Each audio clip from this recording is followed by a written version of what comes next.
जय हिंद मित्रों, आप सभी का अग्निवीर फ्री एकेडमी में हार्दिक स्वागत है। मित्रों, आपकी वैकेंसी बहुत जल्दी आने वाली है। दिसंबर में आपके जो है फॉर्म फिलअप होने वाले हैं, एग्जाम होने वाले हैं।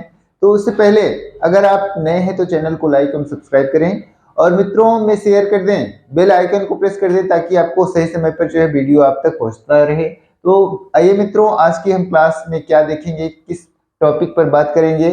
तो कल हमने आपको जो टॉपिक पढ़ाया था वो बहुत ही इम्पोर्टेंट टॉपिक आपके लिए था, तो उस टॉपिक को आप रिवाइज अवश्य कर लीजिएगा। आज का जो हमारा टॉपिक होगा मित्रों, आपके सिलेबस से एक एक जहां से क्वेश्चन आएंगे वहां से हम लोग खोज कर एक टॉपिक से पुराने पेपरों से लेते हुए आज का टॉपिक आपके लिए है भारत के प्रसिद्ध व्यक्तियों के उपनाम। भारत के प्रसिद्ध व्यक्तियों के उपनाम ये हमारा टॉपिक होगा और इस टॉपिक पर आज हम बहुत गहन अध्ययन करने वाले हैं। तो आइए हम टॉपिक को स्टार्ट करते हैं।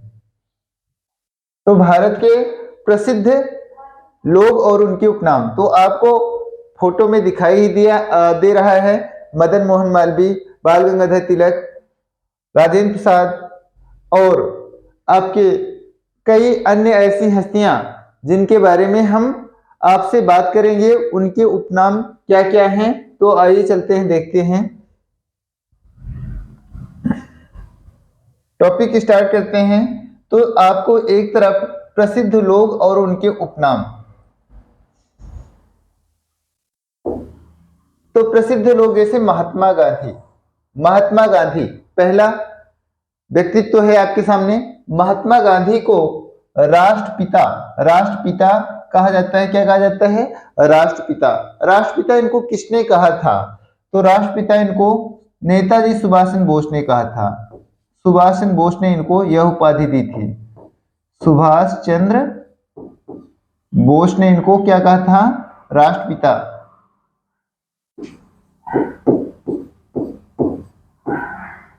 महात्मा, अगर आपसे पूछ लिया जाए कि महात्मा गांधी को महात्मा किसने कहा था, तो महात्मा गांधी को महात्मा किसने कहा था? महात्मा किसने कहा था? तो महात्मा इनको रविन्द्रनाथ टैगोर ने कहा था। किसने कहा था?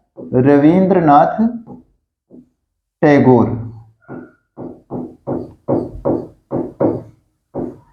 इनको अर्धनंगा फकीर भी आपसे एग्जाम में पूछा जाता है कि अर्धनंगा फकीर किसने कहा था। तो महात्मा गांधी को अर्धनंगा फकीर जो है फ्रैंक मोरिस ने कहा था। फ्रैंक मोरिस ने इनको क्या कहा था? महात्मा गांधी को अर्धनंगा फकीर कहा था। अर्धनंगा फकीर कहा था। इसको आप याद कर लीजिएगा। ये तो आपको महात्मा गांधी से संबंधित है। इनका जो है वास्तविक नाम मोहनदास करमचंद गांधी था और करमचंद गांधी जो है इनके पिता का नाम था। 2 अक्टूबर 1869 को गुजरात के पोरबंदर में इनका जन्म हुआ था। माता का नाम पुतलीबाई, पत्नी का नाम कस्तूरबा, जिन्हें बा भी कहा जाता है। कस्तूरबा को कौन सी उपाधि दी गई थी? तो आपको बताना है बा। पुत्र इनके कितने थे? 4 पुत्र थे। 5वां पुत्र की संज्ञा किसको दी जाती है? जमनालाल बजाज को दी जाती है। ठीक है, तो आइए आगे हम देखते हैं। खान अब्दुल गफ्फार खान। खान अब्दुल गफ्फार खान, जिन्हें जो है फ्रंटियर गांधी या बादशाह खान कहा जाता है। इन्होंने खुदाई खिदमतगार की स्थापना की थी। किसकी स्थापना की थी? तो आपको बताना है खुदाई खिदमतगार। खुदाई खिदमतगार की स्थापना इन्होंने लाल कुर्ती वाला आंदोलन चलाया था। इतिहास में आपसे पूछा जाता है कि लाल कुर्ती वाला आंदोलन किसने चलाया था, तो आपको खान अब्दुल गफ्फार खान बताना है। पहले विदेशी, आपसे अगर एग्जाम में आ जाए, पहले विदेशी जो भारत रत्न प्राप्त करने वाले, तो भारत रत्न जो है प्राप्त करने वाले पहले विदेशी, भारत रत्न प्राप्त करने वाले पहले विदेशी कौन थे? तो आपको बताना है पहले विदेशी, तो आपको बताना है खान अब्दुल गफ्फार खान। इनका जन्म जो है पाकिस्तान में, पहले तो भारत का ही भाग हुआ करता था। ये महात्मा गांधी से बहुत ज़्यादा प्रभावित थे। इन्होंने खुदाई खिदमतगार की स्थापना, लाल कुर्ती वाला आंदोलन चलाया था। इन्हें फ्रंटियर गांधी या सीमांत गांधी भी कहा जाता है। क्या कहा जाता है? सीमांत गांधी भी कहा जाता है। सीमांत गांधी कहा जाता है। गांधी के बहुत ज्यादा अन्यायी थे। तो हमने आपको अभी खान अब्दुल गफ्फार खान के बारे में बताया। आगे हम देखते हैं सरदार वल्लभ भाई पटेल। सरदार वल्लभ भाई पटेल के बारे में हम अब बात करेंगे। इनको जो है लौह पुरुष कहा जाता है। क्या कहा जाता है? लौह पुरुष कहा जाता है। आगे आपसे पूछा जाता है, इनको सरदार की उपाधि भी दी जाती है। क्या कहा जाता है? सरदार। सरदार की उपाधि इनको किसने दिया था? तो सरदार की उपाधि जो है, ये उपाधि किसने दिया था? तो बारदोली की महिलाओं ने दिया था। कई बार एग्जाम में आया हुआ है कि सरदार वल्लभ भाई पटेल को सरदार किसने कहा था? तो आपको बताना है बारदोली की महिलाओं के द्वारा इनको यह उपाधि दी गई थी। महिलाओं के द्वारा। सरदार वल्लभ भाई पटेल को आपको बता दें कि भारत का बिस्मार्क भी कहा जाता है। भारत का बिस्मार्क भी कहा जाता है। ठीक है। बिस्मार्क कौन थे? तो जर्मनी के एकीकरण करने वाले थे। तो भारत का एकीकरण किसने किया था? तो वल्लभ भाई पटेल ने। भारत का एकीकरण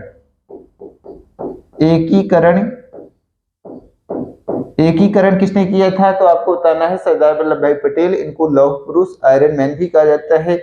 इनको सरदार की उपाधि, भारत का बिस्मार्क, कई सारी उपाधियों से इनको विभूषित किया जाता है। भारत के पहले उप प्रधानमंत्री और स्वतंत्र भारत के पहले गृह मंत्री के पद को सुशोभित किए थे। ठीक है। अगला है शेख अब्दुल्ला। इनको शेर ए कश्मीर कहा जाता है। क्या कहा जाता है? शेर ए कश्मीर, कश्मीर का शेर कहा जाता है। अगला है समुद्रगुप्त को क्या कहा जाता है? भारत का नेपोलियन ऑफ इंडिया कहा जाता है। नेपोलियन ऑफ इंडिया कहा जाता है। एक क्वेश्चन पूछा जाता है कि इनकी जो एक मुद्रा में इनको बीड़ा वादक के रूप में दर्शाया गया है। तो संगीत प्रेमी शासक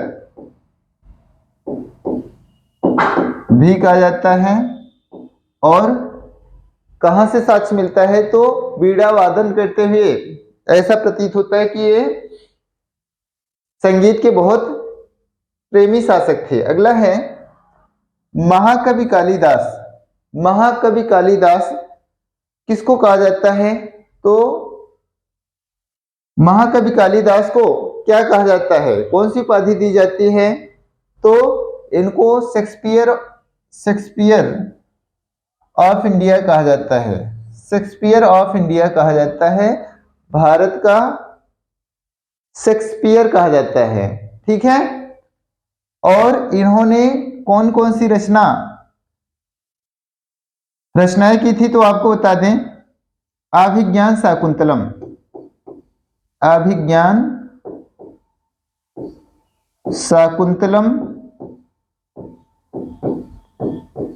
मेघदूतम,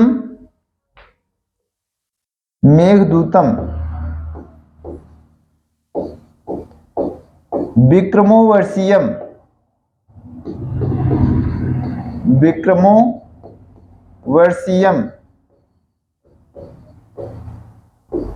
मालविका अग्निमित्रम। तो इन्होंने कई सारी रचनाएं की हैं और इन्हें क्या कहा जाता है? कालिदास को भारत का शेक्सपियर कहा जाता है। क्या कहा जाता है? भारत का शेक्सपियर कहा जाता है। अगला है चाणक्य। चाणक्य के कई सारे नाम हैं। कौटिल्य है, क्या है? कौटिल्य है और विष्णुगुप्त है। अगर आपसे पूछा जाए कि इन्हें भारत का मैकियावेली भी कहा जाता है, क्या कहा जाता है? भारत का मैकियावेली। भारत का मैकियावेली किसको कहा जाता है? तो आपको बताना है चाणक्य को ही कहा जाता है। इनका और क्या नाम है? कौटिल्य और विष्णुगुप्त, इन्हीं का नाम है। आगे देखते हैं जैनुल आब्दीन। जैनुल आब्दीन को क्या कहा जाता है? तो जैनुल आब्दीन को कश्मीर का अकबर कहा जाता है। क्या कहा जाता है? कश्मीर का अकबर किसको कहा जाता है? जैनुल आब्दीन को कहा जाता है। रविन्द्रनाथ टैगोर को कौन कौन सी उपाधि? तो इनको गुरुदेव कहा जाता है। गुरुदेव कहा जाता है।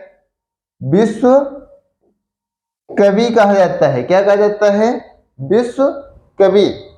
इन्होंने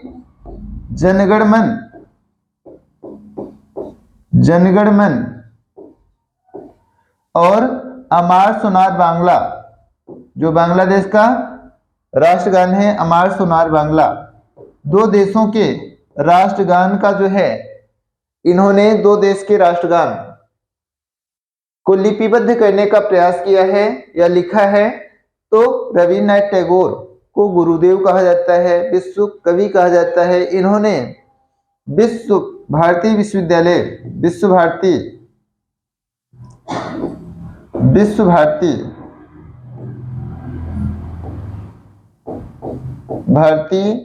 विश्वविद्यालय जो पश्चिम बंगाल में है, विश्व भारती और शांति निकेतन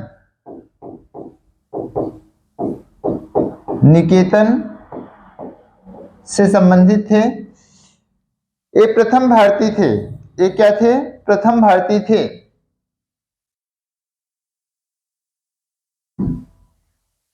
प्रथम भारतीय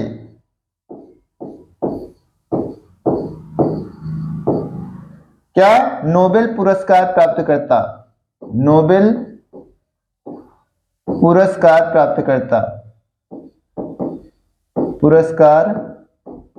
प्राप्तकर्ता।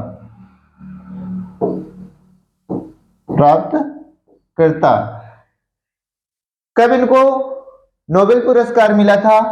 तो 1913 में। कौन सी पुस्तक? तो इनकी पुस्तक जो थी गीतांजलि पर इनको नोबेल पुरस्कार मिला था। इसको याद कर लीजिएगा, गीतांजलि पर इनको नोबेल पुरस्कार प्राप्त हुआ था। आगे देखते हैं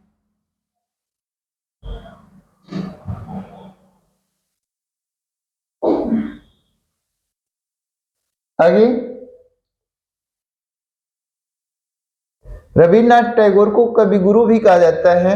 याद कर लीजिएगा, कवि गुरु किसको कहा जाता है? रविन्द्रनाथ टैगोर को ही कहा जाता है। तो यहां पर टैगोर को ही लिख लीजिएगा, कवि गुरु भी कहा जाता है। ठीक है। आगे चक्रवर्ती राजगोपालाचारी कौन थे? प्रथम भारतीय गवर्नर थे। प्रथम भारतीय गवर्नर जनरल थे और एकमात्र भारतीय रहे। प्रथम और अंतिम यही थे। तो इनको कौन कौन सी उपाधि दी गई? तो इनको राजा जी कहा गया। राजा जी, क्योंकि राजगोपालाचारी से इनका राजा जी याद कर लीजिएगा। और इनको CR भी कहा जाता है। सी से होता है चक्रवर्ती, आर से होता है राजगोपालाचारी। तो इनको CR भी कहा जाता है। किसको कहा जाता है? चक्रवर्ती राजगोपालाचारी को। कौन थे? प्रथम भारतीय गवर्नर जनरल थे। या अंतिम गवर्नर जनरल पूछा जाए तब भी आपको बताना है चक्रवर्ती राजगोपालाचारी। आगे देखते हैं लाला लाजपत राय। लाला लाजपत राय को जो है क्या कहा जाता है? पंजाब केसरी कहा जाता है। क्या कहा जाता है? पंजाब केसरी कहा जाता है लाला लाजपत राय को। आगे डॉक्टर राजेंद्र प्रसाद। डॉक्टर राजेंद्र प्रसाद कौन थे? तो ये भारत के प्रथम राष्ट्रपति थे। प्रथम राष्ट्रपति। प्रथम राष्ट्रपति कौन थे? तो आपको बताना है डॉक्टर राजेंद्र प्रसाद थे। इनको कौन सी उपाधि? तो देश रत्न कहा जाता है और इनको अजात शत्रु भी कहा जाता है। अजात शत्रु भी कहा जाता है। ठीक है, देश रत्न और अजात शत्रु की उपाधि इनको कहां से संबंधित थे? भारत के पहले प्रधानमंत्री किस राज्य से संबंधित थे? आप कमेंट करके बताइएगा, क्योंकि हमने आपको पहले लाल बाल, अगला है लाला लाजपत राय, बाल गंगाधर तिलक और बिपिन चंद्रपाल को क्या कहा जाता है? तो आपको बताना है लाल बाल पाल कहा जाता है। त्रिगुट के जो है ये 3 लोग शामिल थे त्रिगुट में। तो लाल से हो गया लाला लाजपत राय। कौन हो गए? लाला लाजपत राय जो है किससे हो गए? लाल से। बाल से क्या हुआ? बाल गंगाधर तिलक हो गए। और पाल से हो गए बिपिन चंद्र पाल। तो अगर आपसे पूछा जाए एग्जाम में कि लाल बाल पाल कौन थे? तो लाला लाजपत राय, बाल गंगाधर तिलक और बिपिन चंद्र पाल को लाल बाल पाल की उपाधि दी जाती है। जगजीवन राम। जगजीवन राम को कौन सी उपाधि दी गई है? तो आपको बताना है बाबूजी। क्या कहा गया है? बाबूजी। अगला है कपिल देव। कपिल देव को क्या कहा जाता है? हरियाणा हरिकेन कहा जाता है। हरियाणा का क्या कहा जाता है? हरिकेन किसको कहा जाता है? तो आपको कपिल देव को यह उपाधि दी जाती है। अगला है ध्यानचंद्र, मेजर ध्यानचंद्र।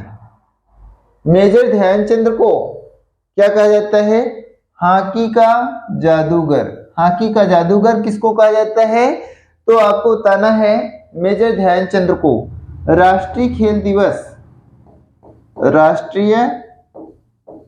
दिवस किसके जन्म दिवस पर मनाया जाता है? खेल दिवस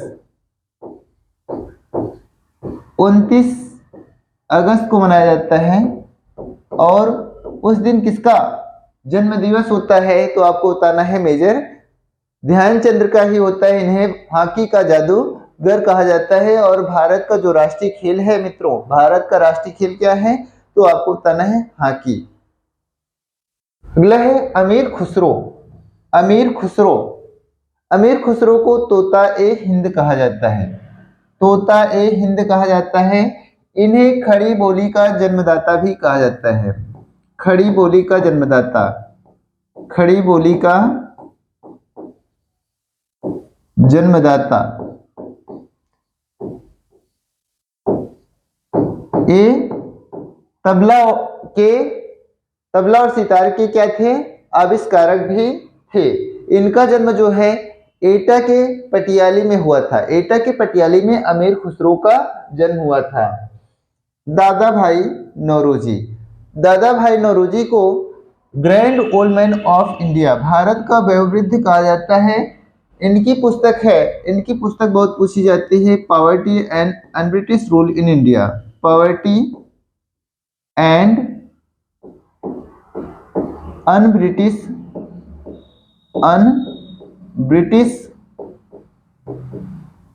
rule in India. Rule in India इनकी पुस्तक है। और इन्होंने ड्रेन ऑफ वेल्थ सिद्धांत भी दिया था। ड्रेन ऑफ वेल्थ थियरी भी दिया था। धन निष्कासन का सिद्धांत भी दिया था कि हमारे भारत का धन जो है किस तरह से हमारे देश से बह करके ब्रिटेन को जा रहा है। तो यह जो सिद्धांत किसने दिया था? तो आपको बताना है दादा भाई नौरोजी जो है किस धर्म से संबंधित थे? तो पारसी धर्म से संबंधित थे, पारसी धर्म से संबंधित थे। ठीक है, आगे देखते हैं पंडित मदन मोहन मालवीय। पंडित मदन मोहन मालवीय जो 1916 में बीएचयू की स्थापना किए थे। बीएचयू को जो है भिखारियों के राजा का विश्वविद्यालय भी कहा जाता है। इनको महामना कहा जाता है, महामना कहा जाता है। किनको कहा जाता है? पंडित मदन मोहन मालवीय जी को कहा जाता है। अगला है भगत सिंह। अगला जो व्यक्तित्व है भगत सिंह, इनको क्या कहा जाता है? शहीद ए आजम कहा जाता है। क्या कहा जाता है? शहीद ए आजम कहा जाता है। किसको? भगत सिंह को। भगत सिंह को शहीद ए आजम कहा जाता है। अगला है चित्तरंजन दास।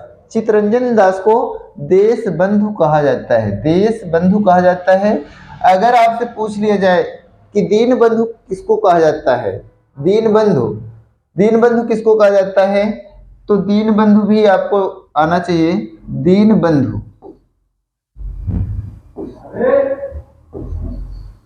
दीन बंधु, दीन बंधु जो है CF एंड्रोस को कहा जाता है। CF एंड्रोस को कहा जाता है, एंड्रोस को कहा जाता है। अगला है बाल गंगाधर तिलक। बाल गंगाधर तिलक को क्या कहा जाता है? लोकमान्य कहा जाता है। लोकमान्य कहा जाता है। इनकी पुस्तक का नाम है गीता रहस्य। गीता रहस्य आपसे पूछा जाता है, इसलिए इसको आप नोट कर लीजिएगा। अगला है शेख मुजीबुर रहमान। शेख मुजीबुर रहमान जो है बांग्लादेश के कौन है? राष्ट्रपिता हैं। बांग्लादेश के राष्ट्रपिता हैं, राष्ट्रपिता। और इन्हें क्या कहा जाता है? बंगबंधु कहा जाता है। बांग्लादेश कब स्वतंत्र हुआ था? तो 1971 में स्वतंत्र हुआ था। किससे स्वतंत्र हुआ था? पाकिस्तान से। अगला है जवाहरलाल नेहरू। जवाहरलाल नेहरू को क्या कहा जाता है? चाचा। इनको चाचा कहा जाता है। इनका जो जन्म दिवस है 14 नवंबर को मनाया जाता है। 14 नवंबर को जन्म दिवस मनाया जाता है और बाल दिवस के रूप में मनाया जाता है। बाल दिवस के रूप में मनाया जाता है। आगे देखते हैं लाल बहादुर शास्त्री। लाल बहादुर शास्त्री ये भारत के ऐसे प्रधानमंत्री थे जिनकी जो है डेथ कहाँ हुई? विदेश में। कहां पर हुई? ताशकंद में हुई। ताशकंद उज्बेकिस्तान में है। 1966 में विदेश में जो है इनकी डेथ हुई थी। इनको शांति प्रिय कहा जाता है। शांति प्रिय कहा जाता है, शांति प्रिय व्यक्ति। ठीक है, आगे लता मंगेशकर। लता मंगेशकर को जो है स्वर कोकिला कहा जाता है। क्या कहा जाता है? स्वर कोकिला। भारत की स्वर कोकिला किसे कहा जाता है? तो आपको बताना है लता मंगेशकर को। पीटी उषा, तो पीटी उषा को क्या कहा जाता है? उड़न परी। उड़न परी कई बार एग्जाम में आया है कि उड़न परी किसको कहा जाता है? पीटी उषा को। वल्लभ भाई पटेल को और कौन सी उपाधि दी जाती है? तो सरदार की उपाधि, जिसको हमने आपको बता दिया था कि बारदोली की महिलाओं की तरफ से दिया गया था। आगे चंद्रशेखर आजाद को क्या कहा जाता था? युवा तुर्क या यंग तुर्क कहा जाता था। यह उपाधि दी जाती है। सुभाष चंद्र बोस को नेताजी की उपाधि दी जाती है। क्या? नेताजी कहा जाता है। नेताजी इनको किसने कहा था? सुभाष चंद्र बोस को नेताजी किसने कहा था? तो इनको एडोल्फ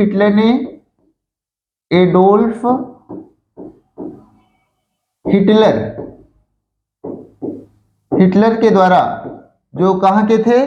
जर्मनी के थे। एडोल्फ हिटलर के द्वारा इनको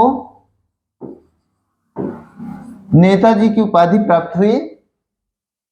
लिटिल मास्टर जो है किसको कहा जाता है? सुनील गावस्कर और सचिन तेंदुलकर को कहा जाता है। अगला एनी बेसेंट को क्या कहा जाता है? माता बसंत की उपाधि किसको? एनी बेसेंट को।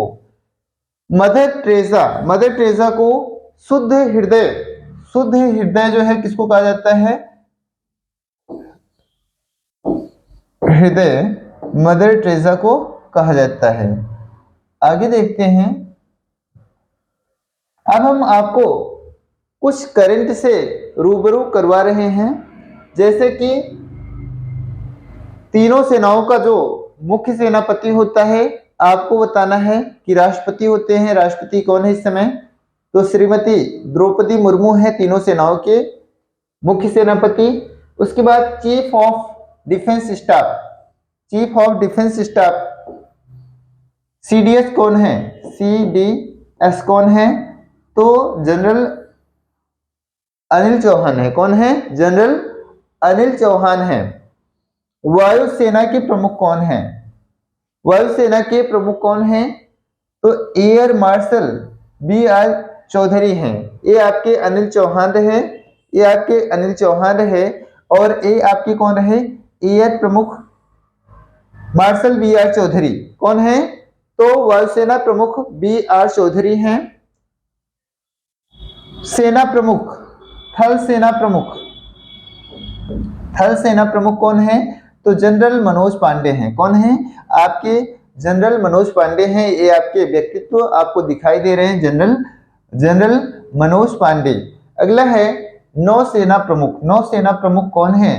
तो एडमिरल आर हरि कुमार। कौन है? एडमिरल आर हरि कुमार जो है नौसेना प्रमुख हैं। तो आइए हम देखते हैं कमीशन अधिकारी जो कौन कौन से होते हैं तीनों सेनाओं में। तो देखते हैं थल सेना का सबसे बड़ा अधिकारी होता है जनरल होता है, फिर उसके बाद लेफ्टिनेंट जनरल होते हैं, फिर मेजर जनरल होते हैं, फिर कौन होते हैं? ब्रिगेडियर होते हैं। थल सेना के फिर ब्रिगेडियर से नीचे कर्नल होते हैं, फिर उनसे नीचे लेफ्टिनेंट कर्नल होते हैं, फिर कौन होते हैं? मेजर होते हैं, फिर कैप्टन होते हैं और उसके नीचे लेफ्टिनेंट होते हैं। ये सारे हमने आपको थल सेना के प्रमुख अधिकारियों के बारे में बताया। नौसेना के कौन से महत्वपूर्ण अधिकारी होते हैं? तो सबसे बड़े यहाँ पर एडमिरल होते हैं, फिर कौन होता है? Vice admiral, rear admiral, commodore होते हैं, उसके नीचे कैप्टन होते हैं, कैप्टन से नीचे कमांडर होते हैं, कमांडर से नीचे कौन होते हैं? तो लेफ्टिनेंट कमांडर होते हैं, और लेफ्टिनेंट कमांडर से नीचे लेफ्टिनेंट होते हैं, और लेफ्टिनेंट के भी नीचे जो है नौसेना में सब लेफ्टिनेंट होते हैं। ठीक है, इसको आप नोट कर लीजिएगा, याद कर लीजिएगा। यहाँ से आपके एग्जाम में जरूर ये क्वेश्चन उठाए जाते हैं। वायुसेना के प्रमुख अधिकारियों में देखेंगे, वायुसेना में सबसे बड़े अधिकारी एयर चीफ मार्शल होते हैं। एयर चीफ मार्शल, उनसे नीचे कौन होते हैं? एयर मार्शल होते हैं। फिर उसके बाद एयर वाइस मार्शल होते हैं, फिर उसके बाद होते हैं एयर कोमोडोर एयर कोमोडोर अधिकारी होते हैं। फिर कौन होते हैं? ग्रुप कैप्टन होते हैं। फिर उसके बाद कौन होता है? तो आपको बताना है विंग कमांडर होते हैं। फिर उनके नीचे कौन होते हैं? स्क्वाड्रन लीडर होते हैं। फिर कौन होता है अधिकारी? तो फ्लाइट लेफ्टिनेंट होते हैं। और फ्लाइट लेफ्टिनेंट के नीचे कौन से अधिकारी होते हैं? तो फ्लाइट ऑफिसर होते हैं। ठीक है, तो आज की क्लास में हमने आपको यहां तक बता दिया। आगे की क्लास में हम आपको और आगे बताने का प्रयास करेंगे। तो आज की क्लास को हम यहीं पर समाप्त करेंगे।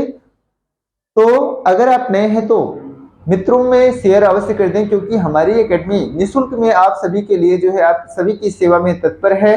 तो आपका भी यह कर्तव्य बनता है कि आप चैनल को लाइक सब्सक्राइब अवश्य करें। धन्यवाद मित्रों।